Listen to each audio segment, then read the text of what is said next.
Ndilo lango kuu alilotumia mwanablogi Albert Ojwang kuingia katika kituo cha polisi cha Central muda mfupi baada ya kuhojiwa na makachero wa DCI siku ya Jumamosi jioni. Hii leo maafisa wengi wa polisi walikuwa ndani na nje ya kituo hicho, hali hii ikiashiria uzito wa uchunguzi wa mauaji ya Albert. Maafisa wa mamlaka ya IPOA wamepiga kambi hapa kwa siku 2 sasa. Kulingana na maelezo katika kitabu cha matukio almaarufu OB, Albert Ojwang alifikishwa katika kituo hicho cha Central mwendo wa saa 8 na dakika 35 usiku.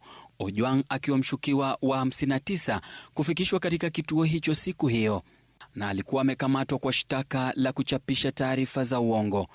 Ila saa 1 na dakika 10 baadaye, yani mwendo wa saa 9 na dakika 45, kifo chake kiliandikishwa katika kitabu hicho na kutiwa saini na maafisa wawili.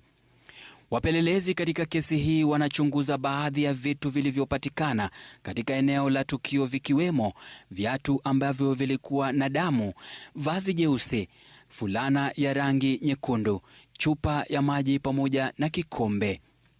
Taarifa zaidi zinaashiria kuwa ndani ya seli ambayo Albert Ojwang alikuwa amefungwa kuna alama za damu kwenye kuta na sakafu, mbali na kuwepo kwa maji sakafuni.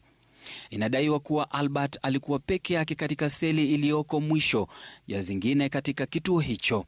Hii leo maafisa wakuu wa polisi walikuwa katika eneo la tukio, wakiwemo Inspekta Jenerali wa polisi Douglas Kanja pamoja na naibu wake wawili Gilbert Masengeli, naibu mkurugenzi wa uchunguzi wa jinai DCI na mwenyekiti wa IPOA Ahmed Isaac. Huku hayo yakijiri, afisi ya mkurugenzi wa mashtaka ya umma imesema hakuna ushahidi wa kutosha ya kumfungulia mashtaka mwanablogi mwingine Kevin Moinde, ambaye pia alikamatwa na kuzuiliwa katika kituo cha polisi cha Kamukunji. Ode Francis, Runinga ya Citizen, Nairobi.